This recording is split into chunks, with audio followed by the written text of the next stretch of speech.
So, Elvis is back in the news. I guess he never really left it, thanks to the new 2022 biopic.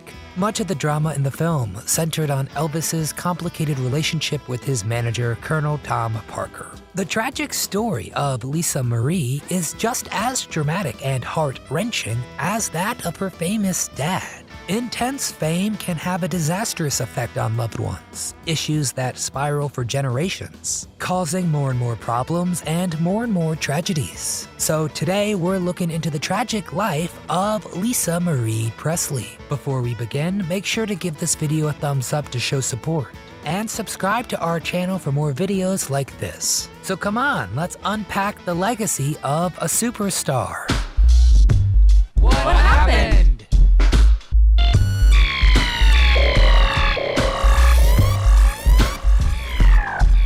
When the music stops, what remains? When Elvis famously joined the military and shipped out to West Berlin, he made it a lot harder for your average Joe to make an excuse to avoid service. Of course, it's now pretty obvious that Elvis's stint overseas was a propaganda stunt, meant precisely to create that impression. So that's where this story begins, at a party at his house in West Germany, where he first met the 14-year-old Priscilla Presley. Her father, like Elvis, was stationed in the service. So what made Priscilla stick out from the crowd? Did he see in her youth an escape from the frenzied pressures of the adult world? Well, by her accounts, Elvis was pretty awkward and embarrassed. When Priscilla left the party that night, he only had one thought in his mind. He was in love. When Elvis got back to Graceland, he was able to call up Priscilla's family and make them an offer. Simply an offer they could not refuse. Priscilla's family tried to do the responsible thing. They initially agreed to only let their daughter visit Elvis at Graceland if she'd be chaperoned at all times and if she'd write them every day. But what choice did they really have? They were quite poor. They had moved into their current apartment, attracted by its low rent, and unaware that it was actually full of ladies of the night. So when Priscilla went to Graceland, Elvis knew he could do whatever he wanted. He had his staff forge postcards to her family and immediately took her on a bender in Vegas. And in Vegas, she first tried speed goddamn, and sleeping pills. Not long after, she was moved into Graceland, waiting to finish up her senior year of high school and begin her adult life with Elvis. But almost immediately, things began to change. She found herself abandoned at Graceland, while Elvis continued his career in Hollywood. He carried on with multiple affairs, convincing her not to believe the reports. What's more, he refused to marry her until his manager basically forced him to, citing the morals clause of his record label contract. When the two married in an 8-minute ceremony concocted for the press, their relationship lightened briefly. The two honeymooned in Palm Springs, but then Priscilla announced that she was indeed pregnant. Well, that was pretty much the end of the line. Elvis told her before that he could not be attracted to a woman who had given birth, and evidently that included his wife. This is the world that Lisa Marie Presley was born into, a miserable marriage under the spotlight. This is where Lisa Marie's story really begins. Lisa Marie Presley. Lisa Marie grew up spending lots of time with her mom, who had a burgeoning acting career and would go on to star in the Naked Gun films and the show Dallas. I want to share a life with you. Don't let anything prevent that. To Elvis's credit, he often tried his best to be a supportive father. He shared custody, and Lisa Marie would spend lots of time at his gorgeous Graceland estate. But the rock star lifestyle just wasn't compatible with being a fun dad. Elvis would party most of the night and sleep during the day, giving Lisa Marie lots of time to whip a golf cart around the property. She did her best to entertain herself during these times. She soon grew to prefer this lifestyle to her time at her mom's house. Priscilla began dating minor actor Michael Edwards, who would drink to excess and become inappropriate with Lisa Marie. So that's the world she grew up in. Well, in 1977, things got worse. When Lisa Marie was 9, her father, of course, tragically passed away. The next few years passed in a blur. She inherited basically her father's entire estate, shared at first with her grandparents, who died a few years later. She also seemingly inherited her father's drug problem, going into self-destruct mode, abusing almost every drug she could get her hands on. Lisa Marie did her best to pull herself back and tried to get a normal job in an office, but leave it to the paparazzi to just not leave her alone.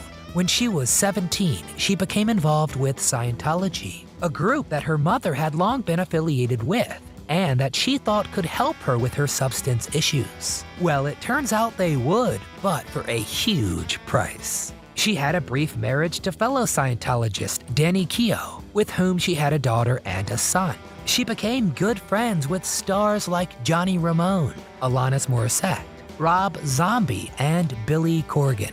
Amidst all this chaos, in 1992, she met yet one more musician, a man who would somehow make her already insane life even crazier. That man, well, that icon was Michael Jackson. Well, that's the moonwalk. Wait, did you catch it from the sideways?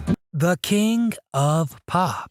Allegedly, the first time Lisa Marie met Michael Jackson was way back in 1974, when Lisa Marie was just 6. But 1992 was when they first met as adults. And the two did have a lot in common: traumatizing childhoods, paparazzi problems, and of course, dangerous problems with drug dependency. The two became very close friends, and then the big news dropped. The accusations went public, and Michael became more and more dependent on Lisa Marie for support. In 1994, the two married. Here, too, is another eerie repetition of her father's legacy. In 1995, the two notoriously gave a joint interview with Diane Sawyer, in which they were pressed about their sex life. What do I love the most about him? Everything. He's amazing. I really admire him. I respect him. I admire him. I'm in love with him. And no, we don't sleep in separate bedrooms. Thank you very much. Just like Priscilla had to confront the humiliation of her famous husband losing his attraction to her, Lisa Marie too had to stand trial for her husband's alleged impotence, and of course those terrible accusations. A glimpse of hope. Lisa Marie divorced Michael in 1996 after giving him an ultimatum about quitting his drug use. In the years that followed, she made huge steps towards crawling out of the pit she was kinda born into. She began a music career, originally gaining recognition for eerie cut-in duets with her father, but later with more original material. And she did gain a sizable following. She maintained a healthy relationship with her first husband. He played bass guitar in her band and lived in her guest house for years, even as she had failed marriages with other guys like Nicolas Cage. Or was it John Travolta? I get their faces mixed up. It's like looking in a mirror, only not. And finally, after decades, she moved to England and broke up with Scientology. Through it all, people who knew her called her a passionate person, a colorful character, and a fierce friend. In 2023, Lisa Marie Presley died at the way too early age of 54. The most chilling incident from Lisa Marie's life to me is that interview with MJ. How horrible it must be to repeat the mistakes of your parents, to sink into those same addictions, the same bad relationships. It's worse because you've seen it all before. You've seen where this train ends. In 2003, Lisa Marie released a song called Lights Out with these lyrics. Someone turn the lights out there in Memphis. That's where my family's buried and gone. Last time I was there, I noticed a space left next to them in Memphis, in the damn back lawn. That's been our look at the quite tragic life of Lisa Marie Presley. So now we want to hear from you. Do you blame Elvis for Lisa Marie's troubles? Do you think her marriage to Michael Jackson was authentic, or was it just a cover? And what's the best song Lisa Marie sang? Get in the comments and tell me all things Lisa Marie Presley. If you enjoyed our deep dive, please give this video a thumbs up. Subscribe to our channel and come back often so we can keep telling you what happened. And I miss her every day. Do you? Oh, sure.